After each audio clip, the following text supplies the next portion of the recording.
ஒரு பேரு The King சென்னைக்கு வராரு. மரைக்காயர். யார் இவர்? ஆளுங்கட்சியை பொறுத்த வரைக்கும் இதை மெயின் ஸ்ட்ரீம் மீடியாவை பற்றி எங்களுக்கு கவலையே இல்லைன்ற அந்த ஒரு எகத்தாளமான அணுகுமுறையில் இருக்கிறது. அவங்க தலையில் அவங்களே கொள்ளியை வச்சுக்கிறாங்க. நாங்கள் ஒன்றும் மீடியாவை நம்பி இல்லை, எங்களுக்கு சோஷியல் மீடியா இருக்குது, நாங்கள் டைரெக்டாக மக்கள்கிட்ட பேசுகிறோம், உங்களை நம்பி ஒன்றும் நாங்கள் இந்த அதிகாரத்துக்கு வரல, உங்களால் நாங்கள் இங்கே இல்லை, உங்களை மீறி இருக்கோம். ஆங்கிலத்தில் சொல்கிறதுனா it is not because of you but in spite of you. அதனால் எங்களுக்கு நீங்கள் வேணான்ற ஒரு இருமாப்பில் தவறான பாதையில் ஆளுங்கட்சி போகுது. ஒரு 14-16 சேனல்களில் நடக்கக்கூடிய விவாதங்களில் ஆளுங்கட்சியோட ரெப்ரசன்டேஷனே இல்லாமல், ஆளுங்கட்சி பிரதிநிதியே இல்லாமல் விவாதம் நடக்குது. எப்படி தேர்தலுக்கு முன்னால் நடந்தோ அதே மாதிரி நடக்குது. 6 பேர் உட்காந்துக்க வேண்டியது ஆங்கரோடு சேர்ந்து, 5 பேர் விருந்தினர். தாவேக்காலேருந்து யாரையும் அனுப்புறது கிடையாது. யாராவது தாவேக்கா ஆதரவாளர்னு ரொம்ப பலவீனமான ஒரு கூட்டம் வந்து உட்கார வச்சு 4 பேரும் சேர்ந்து அவர் கும்மி எடுக்கிறது, கும்மி அடிக்கிறதுன்னு வாங்கல, ஆங்கரும் கூட சேர்ந்துப்பார். இது கடந்த 2 ஆண்டுகளாக ஓராண்டாக நடந்தது. இப்போ தேர்தல் முடிஞ்ச பிறகு நடக்குது. யாராவது ஒரு இளிச்சவாயனை கூட்டின்னு 4 பேரும் சேர்ந்து ஏறி மிதிக்க வேண்டியது. கடைசியாக ஆங்கரும் ஓங்கி ஒரு கும்முன்னு குத்தி நாக் அவுட் பண்ணி பாக்ஸிங் ரவுண்ட்லேருந்து தூக்கி போடுற மாதிரி போட்டுருவாங்க. இந்த சர்க்கஸ் கடந்த 1.5 மாதமாக நடந்துக்கிட்டு இருக்குது. ஸ்டாலின் பதவி ஏற்றுக்கும் போது எடப்பாடி கலந்துக்கிட்டார்ல, ஜெயலலிதா பதவி ஏற்றுக்கும் போது ஸ்டாலின் கலந்துக்கிட்டார்ல. அப்புறம் என்ன உங்களுக்கு ஏன் விஜய் பதவி ஏற்றுக்கும் போது எடப்பாடியும் ஸ்டாலினும் ஏன் கலந்துக்கல? அந்த மரியாதையை கொடுக்க ஏன் தயங்குறீங்க? அந்த முக்கியத்துவத்தை கொடுக்க ஏன் மறுக்கிறீங்க? அங்கேருந்து பிரச்சனை வருது. ஸ்டாலினோட பிரச்சனை எடப்பாடி ஜெயிச்சிருந்தா ஒரு பிரச்சனையும் இல்லை, ஏன்னா சிஸ்டம் அதே தான். அதே மாதிரி எடப்பாடிக்கு ஸ்டாலின் இன்னொரு தடவை ஜெயிச்சிருந்தா பிரச்சனை இல்லை. இப்போ 2 பேருக்கும் ஒரு உண்மை தெரிஞ்சிடுச்சு. அடுத்த தடவை ஆட்சியை கைப்பற்றுவது 2 பேருக்கும் அவ்வளோ ஈஸி இல்லை. முதலமைச்சர் விஜய் பேசுனதுலேயே முத்தாய்ப்பான ஒரே வார்த்தை பேர் உண்மை, அது ஒன்று தான். ரொம்ப அதாவது தெளிவாக ஒரு விஷயத்தை சம்மரைஸ் பண்ணிட்டார். ஆங்கிலத்தில் சொன்னால் ஹேஸ் ஃபிக்ஸ் த ப்ராப்ளம். அதை திமுக ஏற்றுக்காது, திமுகவும் ஏற்றுக்காது, முதலமைச்சரும் முன்னாள் முதலமைச்சரும் ஏற்றுக்கொள்ள மாட்டார், குடும்பமும் ஏற்றுக்கொள்ளாது. பட் அதுதாங்க உண்மை. சராசரி கட்சிக்காரனை கேட்டிங்கன்னா ஜோசப் விஜய் சொன்னதை உண்மை என்று ஏற்றுக்கொள்கிறார். அழகாக சொன்னார் ஜோசப் விஜய் காலேஜில். ஜோசப் விஜய், ஸ்டாலின் சார், தோல்விக்கான காரணங்களை எங்கெங்கோ தேடி அலைகிறீர்கள், எங்கேயும் தேட வேண்டாம், உங்கள் குடும்பத்துக்குள்ளேயே இருக்குதுன்னார். ஒற்றை வரியில் அவர் முடித்து விட்டார். உண்மை சுடும். அதை புரிஞ்சுக்காமல் நம்ம டன்னாக 100 ட்ராலியில் வச்சு தள்ளின்னு வந்தாலும் எந்த பிரயோஜனமும் இல்லை.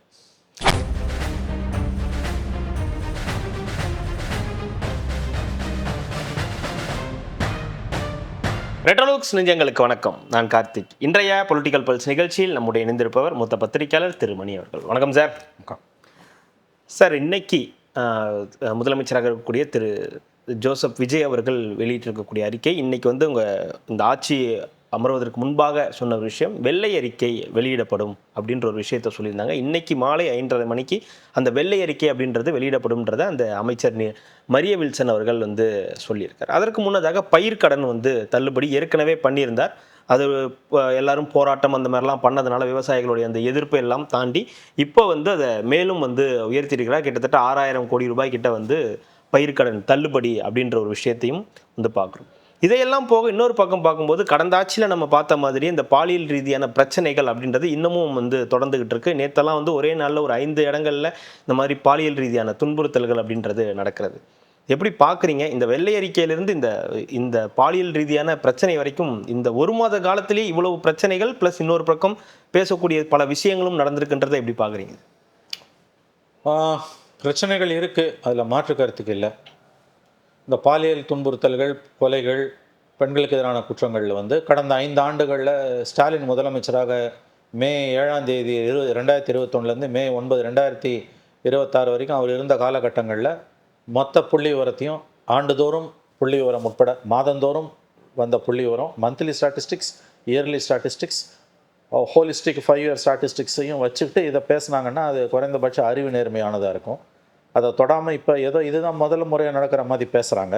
இதுதான் கம்ப்ளீட்லி அரசியல் உள்நோக்கம் கொண்ட குற்றச்சாட்டு. ஒன்று, இதை சொல்லக்கூடிய அதே நேரத்தில் ஏதோ இந்த குற்றங்களை நான் ஆதரிக்கிறேன், நல்லது, இதை கடந்து போகணும்னு சொல்வேன் என்று யாரும் நினைக்க வேண்டாம். அப்படி நான் சொல்லவில்லை. ஒரு கவர்மெண்ட்டு செட்டில் ஆகிறதுக்கு டைம் கொடுக்காம தினம் 300 அறிக்கைகளை வெளியிட்டுக்கிட்டு 30 நாள் 36 நாள் தான் ஆகுது. ஒரு 6 மாதம் ஹனிமூன் பீரியடுன்றது 3 மாதம் 100 நாளாவது கொடுக்க மாட்டோம். ஒரு நாளைக்கு 300 அறிக்கை நாங்கள் கொடுப்போம், 30 நிமிஷத்துக்கு ஒரு தடவை வந்து ட்வீட் போடுவோன்னு பண்ணிட்டு இருந்தாங்கன்னா இது மக்கள் மத்தியில் எதிர்மறையாக போகுன்ற புரிதல் வந்து 2 திராவிட கட்சிகள் குறிப்பாக திமுகவுக்கு இல்லை. நீங்கள் தோல்வியை ஏற்றுக்கொள்ளக்கூடிய பெருந்தன்மை திமுகவுக்கு வரவில்லை என்பது தான் இதை மொத்தமாகவே காட்டுது. இல்லை, இதுக்கும் அதுக்கும் சம்மந்தம் இருக்கு. இந்த இந்த குற்றங்களை பற்றிய அந்த மீடியா ஹைப்புன்றது வந்து நிச்சயமாக வந்து நான் சொல்கிறேன், இன்னமும் சொல்கிறேன், உங்களுக்கு வந்து பிரச்சனை இருக்கு கீழே மறுக்கலை. பெண்களுக்கு எதிரான குற்றங்கள் நடக்குது மறுக்கலை. இது எல்லா கவர்மெண்ட்லையும் இருக்கிறது தான். இதை முதல்ல புரிஞ்சுக்கோங்க. விஜய் வந்த பிறகு தான் இங்கே பாலியல் வன்புணர்வு ஆரம்பிக்குது. விஜய் வந்த பிறகு தான் பாலியல் சீண்டல் ஆரம்பிக்குது. விஜய் வந்த பிறகு தான் குழந்தை தொழிலாளர்களுக்கு எதிரான குற்றங்கள் அதிகரிக்குது என்பதெல்லாம் வந்து திட்டமிட்டு புனையப்படுகிற கதை. மீடியா இன்னமும் 90% திமுக கண்ட்ரோலில் இருக்கிறதால இது வந்து நன்றாகவே வந்து இந்த நெரேட்டிவ் வந்து பில்ட் ஆகுது. ஆளுங்கட்சியை பொறுத்த வரைக்கும் இதை வந்து மெயின் ஸ்ட்ரீம் மீடியாவை பற்றி எங்களுக்கு கவலையே இல்லைன்ற அந்த ஒரு எகத்தாளமான அணுகுமுறையில் இருக்கிறது. அவங்க தலையில் அவங்களே கொள்ளியை வச்சுக்கிறாங்க. நாங்கள் ஒன்றும் மீடியாவை நம்பி இல்லை, எங்களுக்கு சோஷியல் மீடியா இருக்குது, நாங்கள் டைரெக்டாக மக்கள்கிட்ட பேசுகிறோம், உங்களை நம்பி ஒன்றும் நாங்கள் இந்த அதிகாரத்துக்கு வரல, உங்களால் நாங்கள் இங்கே இல்லை, உங்களை மீறி இருக்கோம். ஆங்கிலத்தில் சொல்கிறதுனா it is not because of you but in spite of you. அதனால் எங்களுக்கு நீங்கள் வேணான்ற ஒரு இருமாப்பில் தவறான பாதையில் ஆளுங்கட்சி போகுது. இது ரெண்டையும் நான் பதிவு பண்ணுறேன். ஓகே, ஒரு பக்கம் நடக்கக்கூடிய குற்றங்கள் எல்லா காலத்துலேயும் எடப்பாடி ஸ்டாலின் எல்லார் காலத்துலேயும் நடந்தது தான். சற்று கூட இருக்கலாம், நான் மறுக்கலை. ஆனால் மீடியா ஊதி பெரிதாக்குற அளவுக்கு எதிர்க்கட்சிகள் வந்து கத்துற அளவுக்கு வந்து இந்த புள்ளி விவரங்கள் வந்து இன்னும் அப்படி ஒன்றும் கதிகலங்க வைக்கக்கூடிய புள்ளி விவரங்கள் கிடையாது. எங்கே சிக்கல் வருதுன்னு கேட்டிங்கன்னா, கடந்த காலங்களில் இப்படி நடக்கும்போது எடப்பாடியும் ஸ்டாலினும் அறிக்கை கொடுப்பாங்க. அவங்களோட தொங்கு சதைகளும் ஊதுகுழல்களும் வந்து அது கவுண்டர் நேரேட்டிவை பில்டு பண்ணுவாங்க. இங்கே ரெண்டுமே இல்லை. அரசு சார்பாக இதுக்கு இந்த குற்றச்சாட்டுகளுக்கு எந்த பதிலும் இல்லை. குறிப்பாக நம்முடைய தொலைக்காட்சி விவாதங்கள் மாலை நேரத்தில் 6 மணிலேருந்து இரவு 10 மணி ஒரு 14-16 சேனல்களில் நடக்கக்கூடிய விவாதங்களில் ஆளுங்கட்சியோட ரெப்ரசன்டேஷனே இல்லாமல், ஆளுங்கட்சி பிரதிநிதியே இல்லாமல் விவாதம் நடக்குது. எப்படி தேர்தலுக்கு முன்னால் நடந்தோ அதே மாதிரி நடக்குது. 6 பேர் உட்காந்துக்க வேண்டியது ஆங்கரோடு சேர்ந்து, 5 பேர் விருந்தினர். தாவேக்காலேருந்து யாரையும் அனுப்புறது கிடையாது. யாராவது தாவேக்கா ஆதரவாளர்னு ரொம்ப பலவீனமான ஒரு கூட்டம் வந்து உட்கார வச்சு 4 பேரும் சேர்ந்து அவர் கும்மி அடிக்கிறதுன்னு வாங்கல, ஆங்கரும் கூட சேர்ந்துப்பார். இது வந்து கடந்த 2 ஆண்டுகளாக ஓராண்டாக நடந்தது. இப்போ தேர்தல் முடிஞ்ச பிறகு நடக்குது. யாராவது ஒரு இளிச்சவாயனை கூட்டின்னு வந்து 4 பேரும் சேர்ந்து ஏறி மிதிக்க வேண்டியது. கடைசியாக ஆங்கரும் ஓங்கி ஒரு கும்முன்னு குத்தி நாக் அவுட் பண்ணி பாக்ஸிங் கிரவுண்ட்லேருந்து தூக்கி போடுற மாதிரி போட்டுருவாங்க. இந்த சர்க்கஸ் வந்து கடந்த 1.5 மாதமாக நடந்துக்கிட்டு இருக்குது. இது அதாவது ஆளுங்கட்சி சம்மந்தப்பட்ட விஷயம் அவங்க இல்லாமலேயே நடக்குது. ஆளுங்கட்சி சம்மந்தப்பட்ட விஷயத்த ஆளுங்கட்சி ரெப்ரசன்டேட்டிவ் இல்லாமலேயே வந்து போட்டு கும்முன்னு கும்மி எடுத்து ஒன் சைடாகவே நரேட்டிவ் போகிறது. நம்மளே பேசி நம்மளே முடிவு பண்ணி நம்மளே தீர்ப்பு கொடுத்துருது. இது வந்து ஆங்கர் வந்து ஜட்ஜாக உட்காந்துருப்பார். 4 பேர் சேர்ந்து ஒருத்தரை கும்முன்னு கும்முவாங்க. ஆங்கரும் அப்பப்போ அங்கங்கே ஒரு குத்து விடுவார். அந்த வந்தவர் வந்து கொஞ்சம் சமாளிக்கிறவராக இருந்தால் தாங்குவார், இல்லாட்டி வந்து அவரை வந்து கேலி பொருளாக்கி அத்தனை பேரும் கெக்கலி கொட்டி சிரிப்பாங்க. இது வந்து ஒரு 10-12 சேனலில் இதுதான் நடந்துகிட்டு இருக்குது. இதையே நான் சொல்கிறேன்னா, இந்த பப்ளிக் நேரேட்டிவை பில்டு பண்ணுறதுல இந்த சேனல்ஸ்க்கு ஒரு ரோல் இருக்குது. ஓகே, இதுக்கும் ஒரு காரணம் ஆளுங்கட்சி தாவேக்கா காரணம். தகுதியானவங்கள திறமையானவங்களை பயிற்றுவித்து அங்கே அனுப்பணும். அதை அவங்களால செய்ய முடியல. மாறா இந்த ஃபாரமே எங்களுக்கு வேணான்னு வெளியில் போயிட்டாங்க. எங்களுக்கு மீடியாவே வேணான்னு முதலமைச்சர் ஜோசப் விஜய் நினைக்கிறார். இது ஆபத்தான போக்கு. ஏன்னா மெயின் ஸ்ட்ரீம் மீடியாவில் 1000 கோளாறு இருந்தாலும் மெயின் ஸ்ட்ரீம் மீடியாவை தான் வந்து அனைத்து கட்சி தலைவர்கள், அரசியல் பார்வையாளர்கள், நீதிபதிகள், அரசு அதிகாரிகள், தமிழ்நாட்டுக்கு உள்ளே இருக்கவங்க, தமிழ்நாட்டுக்கு வெளியில் இருக்க கொள்கை வகுப்பாளர்கள், பாலிசி மேக்கர்ஸ் நாம் சொல்லக்கூடியவர்கள் எல்லோரும் பார்க்கிறார்கள். நாளைக்கு விவகாரங்கள் நீதிமன்றங்களுக்கு போகும்பொழுது நீதிபதிகளும் மனிதர்கள் தான். இந்த இன்ஃப்ளூயன்ஸ் அவங்களையும் வந்து கட்டுப்படுத்தும். அப்போ இது வந்து அவங்களையும் இன்ஃப்ளூயன்ஸ் பண்ணும் இந்த ஒப்பீனியன்ஸ். அப்போ என்ன நடக்கும்னா அரசுக்கு எதிராக அப்போ தான் அந்த போக்கு வளரும். இந்த அடிப்படை உண்மை ஜோசப் விஜய்க்கும் அவரை சுற்றி இருப்பவங்களுக்கும் தெரியல. ஓகே, அரசுக்கு எதிரான இந்த ஒரு திட்டமிட்ட, அதுவும் திமுக அதிமுக 2 பேரும் கீழே கிரவுண்டில் கரங்கோத்துட்டாங்க. இந்த அரசை எப்படியாவது வந்து டீஸ்டபிளைஸ் பண்ணணும், நிலைகுலைய வைக்கணும்னு 2 பேரும் வந்து கரங்கோத்துட்டாங்க, கொள்கை முடிவு எடுத்துட்டாங்க. அதனால் வந்து ஏற்படக்கூடிய சிக்கல்கள் எல்லாவற்றையும் அவர்கள் சின்ன பிரச்சனைகளை கூட பெரிதாக்குவார்கள். பெரிய பிரச்சனைகள் ஏற்பட்டதுன்னா சொல்லவே தேவையில்லை, அதை முழுவதுமாக அவர்கள் கையில் எடுத்து அது அவங்க வேலை. ஆமாம், வேலை, அவங்க வேலையை அவங்க செய்கிறாங்க. ஆளுங்கட்சியாக வந்து நீங்கள் வந்து அதற்கு எதிர் தாக்குதல் தொடுக்கணும். அரசின் கருத்தை மக்கள் மன்றத்தில் ஈக்குவலாக வலுவாக எடுத்து வைக்கணும். இது எதை பற்றியுமே கவலை இல்லாமல் முதலமைச்சரும் சீனியர் மினிஸ்டர்ஸும் போயிட்டுருக்காங்க. ஆளும் தரப்புலேருந்து இதுக்கு எந்த பதிலும் கொடுக்கறது இல்லைன்னு போது ஒன் சைடடாகவே நேரேட்டிவ் போகும்போது திரும்பவும் சொல்கிறேன், எடப்பாடி பீரியடில் ஸ்டாலின் பீரியடில் நடந்த அது மாதிரியான குற்றங்கள் தான் இது. பெரிய அளவில் புள்ளி விவரங்களில் வித்தியாசம் கிடையாது. அப்படித்தான் நான் கேள்விப்படுகிறேன். இது ஏதோ இப்போ பூமி தோன்றின காலத்தில் முதல்ல விஜய் சிஎம் ஆன பிறகு தான் பாலியல் வன்புணர்வு, குழந்தைகளுக்கு எதிரான வன்புணர்வு நடப்பதான ஒரு நெரேட்டிவ் வந்து இங்கே பில்ட் ஆகுது. அது 2 பேரும் சேர்ந்துக்கிறாங்க, திமுக அண்ணா திமுக. மீடியாவும் கம்ப்ளீட்டாக அவங்க பின்னால் நிற்கிது. 90% ஆஃப் த மீடியா இப்போ மீடியா கரெக்டாக இருக்குன்னு சொல்லலாமா சார்? இப்போ அவங்களோட வேலையை அவங்க சரியாக பார்க்குறாங்கன்னு சொல்லலாமா? கடந்த ஆட்சி இப்போ அது பார்க்குறாங்கன்றது கரெக்டு. ஆனால் எதிர்த்தரப்போ கேட்கணும்ல. நீ வந்து எதிர்த்தரப்பை ஏன் கேட்க மறுக்கிற? கரெக்ட் நீங்கள் சொல்கிறது. மீடியா இப்போ அவங்க வேலையை செய்கிறாங்க. ஸ்டாலின் பீரியடில் ஆட்சியாளர்களுக்கு வெண்சாமரம் வீசிய, ஆட்சியாளர்களின் காலடியில் நாய்க்குட்டியாக உட்கார்ந்துருந்த மீடியா இன்றைக்கி வந்து அப்படியே பொங்கி எழுது கருத்து சுதந்திரத்துக்காக. Very good. எதிர்த்தரப்பையும் நீ கேட்கணும் இல்லை. கேட்குற ஐடியாவே இல்லையா? மாற்று கருத்துக்கான இடமே இல்லையா? 5 பேர் சேர்ந்து ஒரே பாயிண்ட்டை பேசுகிறதும் 6 ஆங்கரும் அதில் சேர்ந்து கும்மி அடிக்கிறதுக்கு பேர் டிபேட்டா?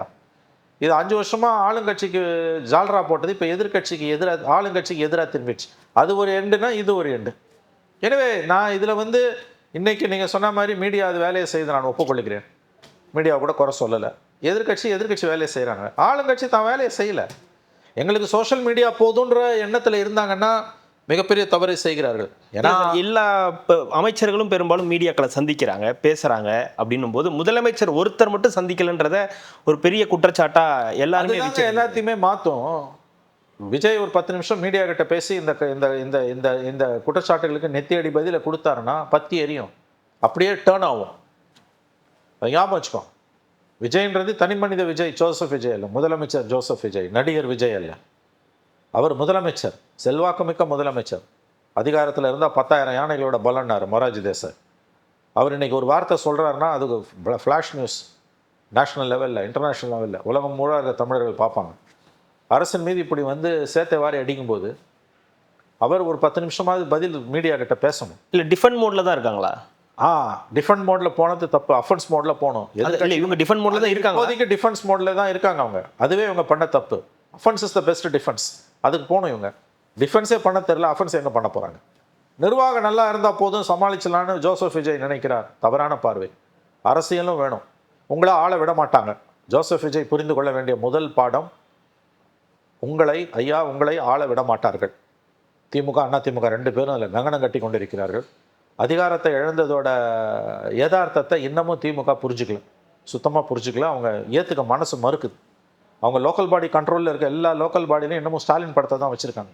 விஜய் படத்தை, முதலமைச்சர் படத்தை எடுக்க போனால் பெரிய பிரச்சனை உருவாகுது. அதிகாரிகள் நேற்றைக்கு சென்னையில் ஒரு இடத்துல அதிகாரிகள் வந்து விஜய் படத்தை வைக்க முற்படும் போது பெரிய பிரச்சனையாகி அதிகாரிகள் வாக் அவுட் பண்ணி போயிட்டாங்க. இது எந்த விதத்தில் நியாயம்? யார் முதலமைச்சரோ அவங்க படத்தை தானே லோக்கல் பாடியில் வைக்கணும். ஸ்டாலின் முதலமைச்சரானோன்னு எடப்பாடி படத்தை எடுத்துகிட்டு ஸ்டாலின் படத்தை வச்சாங்கல்ல. இப்போ இன்றைக்கி அது அப்போ சின்ன விஷயத்தில் கூட இது எவ்வளோ பெரிய அராஜகம். அப்போ இதுலேருந்து ஆரம்பிக்குது. இல்லை நீங்கள் சொல்கிற அதே மாதிரி சின்ன விஷயங்களில் பத்திரிகையாளர்களுக்கு அன்றைக்கி ராஜ்மோகன் அவர்கள்ட்ட கேட்கும்போது அமைச்சர்கிட்ட உங்களை மாதிரியே உங்கள் முதலமைச்சருக்கும் பயிற்சி கொடுத்து பத்திரிகையாளர்கள்ட்ட அனுப்பி வைக்கலாமே அப்படின்ற ஒரு வார்த்தையை பயன்படுத்த உங்கள் முதலமைச்சர் அப்படி. அதை நான் என்ன சொல்கிறேன், இந்த தைரியம் உனக்கு கேள்வி இருந்ததுன்னா ஸ்டாலின் கிட்ட போய் கேள. ஸ்டாலின் எத்தனை ப்ரெஸ்ஸை பார்த்தார். சரி ராஜ்மோகனை நீ கேட்குற, நான் பாராட்டுறேன், நீ வந்து உனக்கு தைரியம் இருக்குது, மீடியா அப்படி தான் இருக்கணும். இதை கேட்குற புண்ணியவான்கள் இந்த ரிப்போர்ட்டர்ஸு ஸ்டாலின் கிட்ட இந்த கேள்வியை கேட்குற தைரியம் இருந்ததா? அல்லது திமுக மந்திரிங்க யாருக்கிட்டே அது எத்தனை தடவை ஸ்டாலின் ப்ரெஸ்ஸை பார்த்தாரு? உங்கள் ஸ்டாலின் கிட்ட உங்கள் முதலமைச்சர்கிட்ட ட்ரைனிங் கொடுத்து மீடியா கிட்ட பேச சொல்லுங்களேன்னு கேட்குற துணிச்சல் யாராவது ஒரு ஜேர்னலிஸ்ட்டுக்கு இருந்ததா? அப்போ இல்லாத துணிச்சல் இப்போ வருதுன்னா இதுக்கு பேர் என்ன? உங்கள் முதலமைச்சர் எல்லாருக்கும் தான் என் முதலமைச்சர். பிடிக்குதோ வெளிநாட்டுக்கு அவர் தானே முதலமைச்சர். பிடிக்குதோ பிடிக்கலையோ முதலமைச்சர். பூனை கண்ணை மூடிக்கினா பூலம் இருன்றாரு. உங்களுக்கு பயிற்சி கொடுக்குற மாதிரி சிஎம்முக்கும் பயிற்சி கொடுன்னு கேட்குறல்ல, பாராட்டுறவங்க தைரியத்தை. உண்மையிலேயே அந்த தைரியம் இருந்ததுன்னா நீ அதை ஸ்டாலினை பார்த்து கேளு. ஸ்டாலினை கேட்க முடியலன்னா விஜயை கேட்காத. அந்த அளவுகோல் வந்து சீராக இருக்கணும், துலாக்கோல் வந்து சாயக்கூடாது. அப்போ கம்ப்ளீட்லி மீடியா ஒன் சைடடாக இருக்குது. பட் மீடியா ஒன் சைடடாக இருக்கோ, நியூட்ரலாக இருக்கோ, பேலன்ஸ்டாக இருக்கோ, அதை பற்றி கவலை கிடையாது. அரசு குறிப்பாக முதலமைச்சர் மீடியா கிட்ட பேசணும். அவர் பேசாமல் தவிர்க்க அவருக்கு எதிரான இந்த நேரேட்டிவ் மேலும் மேலும் மேலும் மேலும் பில்டாகும். இதை எவ்வளவு சீக்கிரம் ஜோசப் விஜய் புரிந்து கொள்கிறாரோ அவருக்கு நல்லது. இல்லைன்னா அவருக்கு இந்த அரசுக்கு நெருக்கடிகள் முற்றும். இந்த அரசை எப்படியாவது கவிழ்க்க வேண்டும் என்று கங்கணம் கட்டி கொண்டிருக்கிறது திமுக. இந்த உண்மையை புரிந்து கொண்டு பொலிட்டிக்கலாக இந்த சேலஞ்சை வந்து ஃபேஸ் பண்ணணும். கவுக்க நினைக்கிறது ஒன்றும் அதுதான் பொலிட்டிக்கல் அவங்களோட வியூ பாயிண்ட். அது கவுக்கணும்னு நினைக்கிறாங்க, லெட் தம் டூ இட். சாமர்த்தியம் தானே செய்யட்டும், அதோட விளைவுகளை அனுபவிப்பார்கள், அது வேறு விஷயம். ஆனால் கவிழ்க்கிறாங்கன்னா அந்த முயற்சி வரும்போது நீங்கள் வந்து எதிர் தாக்குதல் நடத்தணும். நீங்கள் அமைதியாக இருக்கீங்க, எதுவுமே எங்களுக்கு கவலை இல்லை, எதுக்குமே நாங்கள் இந்த குற்றச்சாட்டுகளுக்கு பதில் சொல்லாமல் கடந்து போவது என்பது தவறான அணுகுமுறை. ஆகவே பொலிட்டிக்கலாக நீங்கள் மீடியாவை என்கேஜ் பண்ணணும். எங்களுக்கு சோஷியல் மீடியா போதும், மெயின் ஸ்ட்ரீம் மீடியா வேணான்னு அவர் நினைக்கிறாருன்னா தவறான ஒரு அணுகுமுறை. இது நாளுக்கு நாள் வந்து அரசை பலவீனப்படுத்தும். எங்களுக்கு வேண்டான்னு அவங்க நினைப்பது தவறு. இப்போ டெல்லி போயிட்டு வராங்க, நித்தி ஆயோக் கூட்டத்தில் பார்க்குறாங்க. அது தனிப்பட்ட முறையிலையும் நித்தி ஆயோக் கூட்டத்தில் பிரதமரிடம் பேசினார். என்ன பேசினாரது அறிக்கையாக கொடுத்துட்டாங்க, வெரி குட் ஸ்பீச் காப்பி. அதை தாண்டி அங்கே என்ன நடந்தது, அதுக்கு முன்னால் டெல்லியில் போகும்போது என்ன நடந்தது, மாநில நலன் சார்ந்த விஷயங்களை பற்றி அங்கே ஒரு ப்ரெஸ்ஸுக்கிட்ட ஒரு 5 நிமிஷம் 10 நிமிஷம் பேசியிருக்கலாம். நீங்கள் வந்து ஏதோ தவறாக நம்ம பேசிடுவோம், மாட்டிப்போம், அப்படிலாம் பயப்பட வேண்டிய அவசியமே இல்லை. அப்படியே தவறாக பேசினாலும் என்ன, சோ வாட், பெரிய குற்றமாக நிகழ்ந்துற போது கற்றுக்க போகிறீங்க. உண்மையிலேயே அதுதான் உங்கள் பிரச்சனைனா, இட்ஸ் லைக் நீச்சல் கற்றுக்கிற மாதிரி, சைக்கிள் கற்றுக்கிற மாதிரி. சைக்கிளில் 4 தடவை உழுந்து வாரினா தான் கற்றுக்க போகிறீங்க. நீச்சல் தெரியாதுன்னு கரையிலேயே உட்காந்துருந்தா நீச்சல் கற்றுக்க முடியாது. குளத்தில் இறங்கினா தான் யாரோட உதவியோடையா தான் வந்து நீச்சல் அடிக்க முடியும். நம்ம தவறு செஞ்சு தான் நம்ம வந்து கற்றுக்குறோம். பட் நாங்கள் பார்க்க மாட்டோம், மீடியாவோட நான் பேச மாட்டேன்னு ஒரு முதலமைச்சர் கொள்கை முடிவு எடுத்து விட்டாரோ என்று தான் தோன்றுகிறது. அது அரசுக்கு ஆபத்து. ஓகே, இதை அவங்க தான் உணரணும். ஏன்னா உங்கள் எதிரிகளுடைய பலம் உங்களுக்கு தெரியவில்லையோ என்று தான் நான் கருதுகிறேன். ஏன்னா அவங்க அப்போசிஷன் ரோலை என்றைக்குமே வந்து ரொம்ப வீரியமாக சிறப்பாக செய்வாங்க. இல்லை இப்போது நீங்கள் சொல்கிறபடி பார்த்தா கனிமொழி அவர்கள் கூட வந்து ஆக்டிவாக ஆரம்பிச்சிட்டாங்க. இப்போ அவங்க வந்து நேற்று கூட ஒரு 3 ட்வீட் வந்து ரெகுலராக போட்டு இன்றைக்கி வந்து ப்ரெஸ்ஸை வந்து மீட் பண்ணுறாங்க. கிட்டத்தட்ட மாநில அரசியலுக்கு வந்து நகர்ந்துக்கிட்டு இருக்காங்களோன்ற ஒரு சந்தேகம் கூட வந்து வர அளவுக்கு அவங்களுடைய ட்வீட் எல்லாமே இப்போ வந்து இருக்குன்றதை நம்ம எப்படி பார்க்கலாம்? இல்லை, அது திமுக உள்கட்சி விவகாரம். அவங்க மாநில அரசுக்கு வராங்களா, சர்வதேச அரசியலுக்கு போகிறாங்களான்றதுலாம் எனக்கு தெரியாது. அவங்க மாநில அரசுக்கு வரதை திமுகவே விரும்பாது. முதல்ல நினைவில் வைத்துக் கொள்ளுங்கள், அவர் மாநில அரசுக்கு விரும்புவதை அந்த குடும்பம் விரும்பாது, சம்பந்தப்பட்டவர்கள் விரும்ப மாட்டார்கள். எனவே அது பிரச்சனை இல்லை. இல்லை வீரியமாக இருக்காங்க, இல்லை அவங்க வீரியமாக இருக்காங்க, ஃபைன். அதை நம்ம எதோட பொருத்தி பார்க்கணும்னா, விஜய் வந்து அப்போ பதில் சொல்லணும், அரசு பதில் சொல்லணுங்க. இப்படி நீங்கள் வந்து இவ்வளோ சீரியஸான இஷ்யூஸ், நான் திரும்பவும் சொல்கிறேங்க, புள்ளி விவரங்களெல்லாம் வச்சு பார்க்கும்போது ஒன்றும் தலை போகிற அளவுக்கு பிரச்சனை முத்தலன்றது தான் என் கருத்து. இல்லை சார், எடப்பாடி பீரியட்லேயும் ஸ்டாலின் பீரியட்லையும் நடந்து தான் நடக்குது, கூட கொஞ்சம் இருக்கலாம். ஆனால் இது உருவாக்குற மீடியா நெரேட்டிவ் வந்து மோசமாக இருக்குது. தமிழ்நாட்டில் சட்டம் ஒழுங்கு பெரிய அளவில் கொலாப்ஸ்ன்ற மாதிரி வரும்போது பதில் சொல்ல வேண்டியது முதலமைச்சர். இல்லை அதுதான் அந்த மும்முனை தாக்குதல் இருக்குல்ல, ஒரே இடத்துல இருந்து ஒரு மும்முனை தாக்குதல், அப்புறம் இன்னொரு இடத்துல இருந்து ஒரு தாக்குதல் அப்படின்றது வந்து அவர் அது திமுகவோட தாக்குதல், மும்முனை தாக்குதல். அது ஒரே இடத்துல இருந்து மும்முனை தாக்குதல், அப்புறம் அதிமுகவுக்குள்ள இருக்கக்கூடிய பிரச்சனை அது. ஸ்டாலினோட அறிக்கையை மீறி தான் அறிக்கை இருக்குன்னு உதயநிதி நினைக்கிறதும், 2 பேர் அறிக்கையை விட தான் அறிக்கை நல்லா இருக்கணும்னு அம்மையார் கனிமொழி நினைப்பதும் அவங்களோட உட்க பிரச்சனை. அது திமுக கிட்டேருந்து வர ஒரு முனை தாக்குதலாக தான் எடுத்துக்கணும். அது ஓவரால் திமுக அவ்வளோதான். அது மும்முனை தாக்குதல்லாம் ஒன்றும் பெரிய, அது ஒன்றும் வெயிட்டேஜ்லாம் கொடுக்க தேவையில்லை. ஏடிஎம்கேவும் பவர்ஃபுல்லாக அடிக்கிறாங்க. அது அவங்க ஐடிவிங்க வச்சு அடிக்கிறாங்க. எடப்பாடியை ஸ்டேட்மெண்ட் கொடுக்குறாரு, சீரியஸ் இஷ்யூ அது. அப்போ இந்த 2 பேரும் தாக்குதல் தொடுக்கும் பொழுது மௌனம் ஒரு சிறந்த மொழியாக எல்லா காலத்திலையும் இருக்க முடியாது. அவர் பதில் சொல்ல வேண்டிய நிலைக்கு தள்ளப்படுகிறார். முதலமைச்சர் மௌனம் காக்கிறார் என்பது எல்லா நேரங்களிலும் மௌனம் காப்பது சரியானதும் கிடையாது, அது குற்றம் என்று கூட நான் சொல்வேன். இது இது யாருக்கும் நடக்காத ஒரு சம்பவமாக இருக்கா?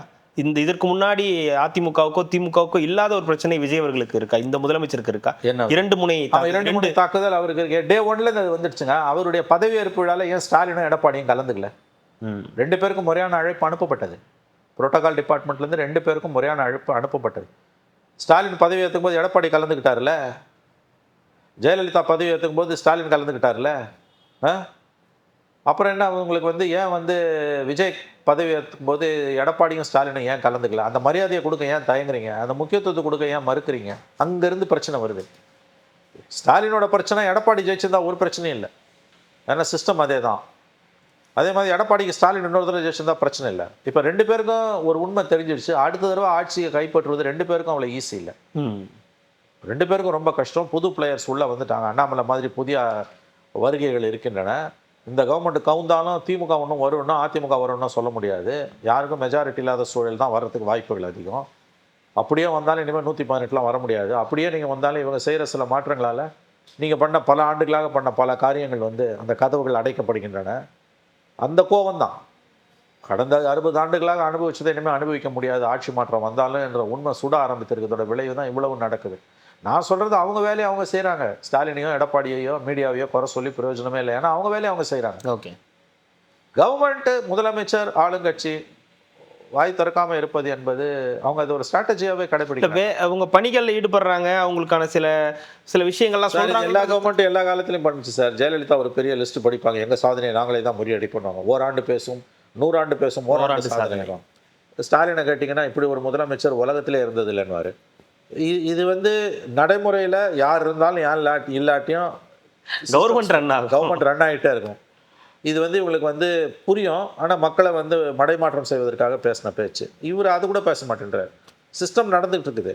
நீங்கள் உங்கள் சாதனைகளாலலாம் வந்து எதிர்க்கட்சிகள் வாயை அடைக்க முடியாது.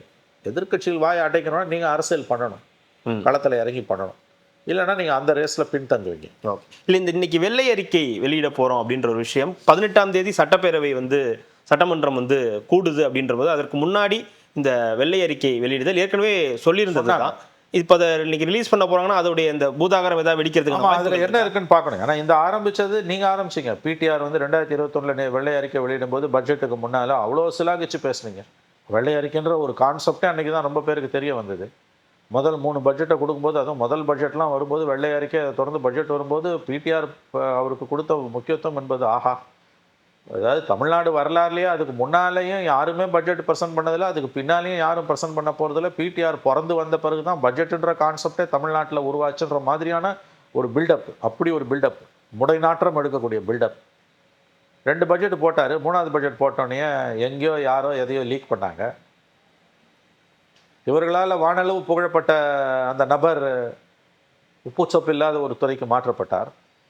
அப்புறம் அந்த துறைக்கு முக்கியத்துவம் இருக்குன்னாங்க, ஐடி டிபார்ட்மெண்ட்டுன்னு. கடைசியில் அவர் தோத்தே போனார். அந்த முதல் 1 வருஷம் அவர் கொடுத்த பில்டப் நீங்கள் பார்த்தீங்கன்னா, வெள்ளை அறிக்கையில் அவர் வெளியிட்ட பிறகு எடப்பாடி பழனிசாமி கவர்மெண்ட்டில் நடந்த அந்த எவ்வளோ பெரிய ஊழல் நடந்தது, என்ன நடந்தது, நிதி ஆதாரங்கள் எல்லாமே சுரண்டி எடுக்கப்பட்டதை சொல்லிட்டு போனார். இன்றைக்கி உங்களுக்கு திரும்புது அது. இப்போ இவங்க அறிக்கையிலே இவங்க சொல்ல போகிறாங்க, இந்த 5 வருஷத்தில் நீங்கள் என்னெல்லாம் தில்லங்கடி வேலை பண்ணீங்கன்னு. கண்டென்ட் என்னன்றதை அது வெளியிட்ட பிறகு தான் நம்ம பார்க்கணும். அது ஆளுநர் உரைக்கு முன்னால் நடக்குது, அப்புறம் பட்ஜெட் வரப்போகுது. எனிவே நீங்கள் மீடியாவை, மெயின் ஸ்ட்ரீம் மீடியாவை ஓரளவாவது அவங்க எங்கேஜ் பண்ணணும். ஏன்னா இந்த நெரேட்டிவை கவுண்டர் அட்டாக் பண்ணலைன்னா அரசுக்கே அது ஒரு எதிர்மறையாக போவதற்கான வாய்ப்பு இருக்குது. ஒரு எலெக்டட் கவர்மெண்ட்டை கவிழ்ப்பதற்கு துடிக்கிறார்கள். அதிகாரம் கையை விட்டு போனது இன்னமும் அவர்களால் ஏற்றுக்கொள்ள முடியாத ஒரு விஷயமாகத்தான் இருக்கிறது. இதுவரை அதிகாரத்தை இழந்த போதெல்லாம் திமுக இப்படி நடந்து கொண்டதில்லை. இந்த முறை கட்சியில் உள்ள மூத்தவர்களே, ரொம்ப அனுபவம் வாய்ந்தவர்கள், தொடர்ந்து கீழ் மட்டத்தில் இருக்கவங்க, எக்ஸ்பீரியன்ஸ்டு, அந்த கலர் இன்னும் வாங்கிக்கிட்டு இருக்காங்க, இன்னும் அதை ஆராய்ந்து எடுத்துக்கிட்டே இருக்காங்கன்ற அந்த விஷயம். முதல்ல இந்த ஆராய்ச்சியெல்லாம் 30 நாளில் முடியாதுங்க. காங்கிரஸ்லாம் இந்த மாதிரி ஒரு தோல்விக்கான காரணத்தை ஆராயும் போது 1 மாதம் பொறுத்து 2 மாதம் பொறுத்து தான் கமிட்டியே போடுவாங்க. அண்ட் அந்த கமிட்டி மினிமம் 3 to 6 months எடுத்துக்கும். இவங்க எல்லாத்தையும் ஒரே மாதத்தில் முடிச்சிட்டாங்க. காங்கிரஸில் இந்த கூத்து நடக்குங்க. அது எப்படி நடக்கும்னு கேட்டிங்கன்னா, தேர்தல் முடிவு வந்த பிறகு ஒரு 2 மாதம் எதுவுமே பேச மாட்டாங்க. அந்த ஷாக்லேருந்து மீளணும், செட்டில் டவுன் ஆகட்டும். 2 மாதம் அல்லது 3 மாதம் பொறுத்தும் ஒரு குழுவை போடுவாங்க. அந்த குழு மினிமம் 3 to 4 months எடுத்துக்கும், ஆர் 6 months கூட எடுத்துக்கும். குறைஞ்சது 3 மாதங்க ஒரு அறிக்கை தயாரிக்கிறதுக்கு. தேர்தல் முடிஞ்ச 3ஆம் நாளே அறிக்கை போட்டாங்க. 30 நாளைக்குள்ளே குழு அறிக்கை கொடுத்துச்சான், ட்ராலியில் வச்சு தள்ளின்னு வராங்க. ட்ராலியில் வச்சு தள்ளுற அளவுக்கு இருக்கு. ஜோசப் விஜய் முதலமைச்சர் சொன்னது ரொம்ப சிம்பிளுங்க. இது ஒன்றும் பெரிய ஆராய்ச்சிலாம் வெளியே தேட வேண்டாம், உள்ளே தேடுங்க. ஸ்டாலின் சார், தோல்விக்கான காரணத்தை வெளியில் தேடாதீங்க, உங்கள் குடும்பத்திலே இருக்குனார்ல. எனக்கு என்னமோ முதலமைச்சர் விஜய் பேசுனதுலேயே முத்தாய்ப்பான ஒரே வார்த்தை, பேர் உண்மை, அது ஒன்று தான். ரொம்ப அதாவது தெளிவாக ஒரு விஷயத்தை சம்மரைஸ் பண்ணிட்டார். ஆங்கிலத்தில் சொன்னால் ஹேஸ் ஃபிக்ஸ் த ப்ராப்ளம்.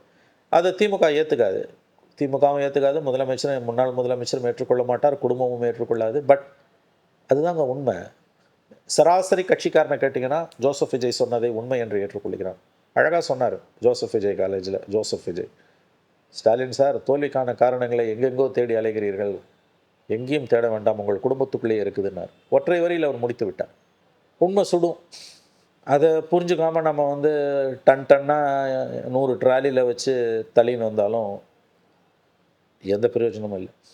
இல்லை, இன்னொரு பக்கம் இன்னைக்கு அந்த பயிர்க்கடன் தள்ளுபடி அப்படின்றது நடந்திருக்கு. கிட்டத்தட்ட இப்போ இது எல்லாரும் சொன்னதற்கு பிறகு இப்போ ஒரு மீண்டும் ஒரு இதை மாற்றி அமைச்சிருக்காரு. 50,000லேருந்து 75,000 வரைக்கும் கடன் தள்ளுபடி அப்படின்றத கொண்டு வந்திருக்காங்க. 75,000க்கு மேலே உள்ளவங்களுக்கு 35,000 ரூபாய் வரைக்கும் கடன் தள்ளுபடி அப்படின்றது. இதை எப்படி பார்க்க வேண்டியது? இல்லை, இது விவசாயிகள் என்ன சொல்கிறாங்கன்னு பொறுத்து பார்க்கணுங்க. எனக்கு இது குறித்த தரவுகள் கையில் இல்லைங்க. ஆனால் 50,000 ரூபாய் வரை அதை ரத்து செய்த போது பெரும்பாலானவர்கள் அதை எதிர்த்தாங்க. எல்லாருமே எதிர்த்தாங்க. எல்லாருமே எதிர்த்தாங்க. கிட்டத்தட்ட யானை பசிக்கு சோளப்பொரி மாதிரி. இதால் பெரிய அளவில் பலன் இல்லைன்னாங்க. இன்றைக்கு அரசு வந்து அந்த 50,000 த்ரெஷோல்டை 75,000 உயர்த்தியிருக்கு. 75,000க்கு மேலே இருக்கவங்களுக்கு 35,000 ரூபாய் வந்து ரத்துன்றாங்க, தள்ளுபடின்றாங்க. விவசாயிகள் என்ன சொல்லுகிறார்கள், விவசாய சங்கங்கள் என்ன சொல்லுதுன்றதை நம்ம இதோட சாராம்சத்தை கேட்குறேன் சார். அவங்க அந்த சொல்ற விதத்தை எடுத்துக்கிறாங்களா இல்லை அடி பண்ணிடுறாங்களான்ற ஒரு கேள்வி. இல்லை ஏதோ செய்யணும்னு விரும்புகிறாங்க. அடி பண்ணிடணும்ல அப்படிலாம் நம்ம அதை குறைச்சி மதிப்பிட வேணாம். இல்லை இது அது பில்டப் அது சொல்கிறேன் நாங்கள் நரேட்டிவ் அப்படி வருது, அதுக்காக கேட்குறோம். இல்லை அது எப்படி வேணால் பில்டப் எப்படி வேணால் இருந்துட்டு போட்டோம். நம்ம விஷயத்தை பற்றி பேசுவோம். பில்டப் எப்படி வேணால் ரெண்டு தரப்பும் கொடுத்துட்டு போட்டோம். அதை பற்றி நம்ம கவலை இல்லை. ரெண்டு பேரும் அவங்கவுங்க வேலையை செய்கிறாங்க. அது அவங்க உரிமை. அதுக்கு தான் அவங்க பாலிடிக்ஸில் இருக்காங்க, பொலிட்டிக்கல் பார்ட்டிஸ் இருக்காங்க. நான் சொல்லுவது வந்து ரெண்டு விஷயம். ஒன்று, 50,000 ரூபாய்க்கு அவர்கள் கொடுத்த பிறகு அப் டு 50,000 இது யானை பசிக்கு சோளப்பொரி, இதுக்கு எந்த பிரயோஜனமும் இல்லைன்னு பெரும்பாலானவர்கள் கருத்து தெரிவித்தாங்க. இன்றைக்கி அரசு வந்து அது 75,000 உயர்த்தி இருக்குது. அப்புறம் 35,000 வரைக்கும் உங்களுக்கு ரிபேட்டுன்றாங்க, உங்களுக்கு டிஸ்கவுண்ட். இது ஃபேக்ட். ஓகே. இப்போ நம்பர் 1 பாயிண்ட் நான் சொல்கிறது இந்த ஃபேக்டோடு சேர்த்து இது என்ன ஆக்சுவலாக கிரவுண்டில் பெரும்பாலான விவசாயிகளுக்கு வந்து உதவியாக இருக்குமா, அல்லது இது வெறுமனே வந்து வாய்க்கரிசி தானான்றது. ஏன்னா நம்பர்ஸில் அலோவ் பண்ணும்போது எடப்பாடி பழனிசாமி இவ்வளோ கொடுத்தார், முன்னாள் முதலமைச்சர் இவ்வளோ கொடுத்தார், 12,000 கோடி வந்து கொடுத்துருக்கார். ஆனால் இவர் வந்து 2,000 கோடி தான் கொடுத்துருக்காரு. இப்போ ஒரு அதுதான் நான் சொல்ல வரேங்க. இப்போ விவசாயிகள் இப்போ இந்த மூவுக்கு என்ன சொல்கிறாங்கன்னு வெயிட் பண்ணணும். அதான் வந்திருக்கு அறிக்கை. அநேகமாக இன்று மாலை அல்லது இரவுக்குள் விவசாயிகள், விவசாய சங்கங்கள், உண்மையாக நம்பகத்தன்மை உள்ளவங்க அதை ரியாக்ட் பண்ணுவாங்க. அதுக்கப்புறம் தான் நம்ம அதை பேச முடியும். ஓகே. ரெண்டாவது விஷயம் நான் சொல்ல வர்றது, நீங்கள் இது ரொம்ப இந்தியா பூராவே வந்து பெரிய அளவில் இருக்கக்கூடிய சிக்கல் விவசாயிகள் கடன் என்பது. நாடு முழுவதுமே விவசாயிகள் பிரச்சனை, விவசாயத்துக்கு உள்ளே இருக்க பிரச்சனை வந்து பெரும் பிரச்சனையாக அன்றைக்கி மாறிட்டு இருக்கு. அது வந்து இந்தியாவுடைய பொருளாதாரத்தை மிகப்பெரிய அளவில் வந்து பாதிப்புக்கு உள்ளாக்கி இருக்கிறது. விவசாயிகளுடைய கடன் என்பதும் விவசாயிகள் சம்பந்தப்பட்ட பிரச்சனைகளும், விவசாயம் சம்மந்தப்பட்ட பல பிரச்சனைகள், ஆங்கிலத்தில் சொன்னால் அக்ரேரியன் கிரைசிஸ்லாம், அது ஒரு பெரிய சிக்கல். இதில் இந்த விவசாயிகள் கடனை ரத்து செய்கிறதுன்றது எந்த அரசுக்குமே ஒரு பெரும் தலைவலி. மொத்தமாக ரத்து செய்ய முடியாது, ஆனால் ஓரளவாக அது ரத்து செய்யலைன்னா ஓட்டு கிடைக்காது. இதையும் நம்ம கவனத்தில் வச்சுக்கணும். பட் ஒரு அட்வான்டேஜ் தமிழ்நாட்டுக்கு மற்ற மாநிலங்களோட என்னென்னா, அதிகமாக நகர்ப்புறமான மாநிலம் தமிழ்நாடு. அதனால் வந்து மற்ற மாநிலங்களை மாதிரி விவசாயிகளோட எண்ணிக்கையோ, விவசாயிகளோட நிலப்பரப்பு, விவசாய நிலப்பரப்பும் வேறு சில அடிப்படையில் விவசாய மாநிலங்களாக இருக்கக்கூடிய இப்போ பீகார், உத்தரப்பிரதேசம் அந்த மாதிரியான மாநிலங்களை விட இங்கே சிக்கல் குறைவுன்னு தான் நான் பார்க்குறேன். ஏன்னா அதிகப்படியாக மோஸ்ட் அர்பனைஸ்டு ஸ்டேட்டுமா, அதிகமாக நகர்ப்புறமயமான மாநிலம் இது.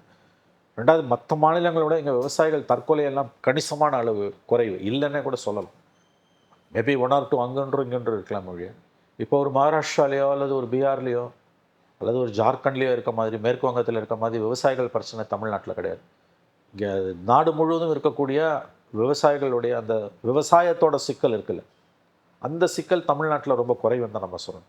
அதனால் விவசாய கடன் ரத்தில் வந்து அது ஒன்றும் பெரிய அளவில் அரசு எந்த முடிவு எடுத்தாலும் பாதிப்பை ஏற்படுத்தாதுன்னு தான் நான் குறைந்தபட்ச அறிவோடு புரிந்துக்கிறேன். பட் இந்த அமௌண்ட் 75,000 அப்படின்னு சொல்லியிருக்கிறது, அது உண்மையிலேயே பலன் அளிக்குமா, அல்லது 50,000 கொடுக்கும்போது அது ஒன்றுத்துக்குமே பிரயோஜனம் இல்லைன்னு அவங்க சொன்னவங்க ஜஸ்ட் ஒரு 25,000 இன்க்ரீஸ் பண்ணதால் அவங்களுக்கு அது பலனை அளிக்குமா அளிக்காதான்றத அந்த விவசாய சங்கங்கள், விவசாய அமைப்புகள் அவங்க என்ன சொல்கிறாங்கன்றத பொறுத்து தான் வந்து நம்ம முடிவு செய்ய வேண்டி இருக்குது. ஓகே. இறுதியாக ஒரு 717 கடைகள் வந்து மூடப்பட்டு இருந்ததை அதிகாரப்பூர்வமாக வந்து நம்பர்ஸோட வந்து அறிவிக்கிறாங்க டாஸ்மாகில்.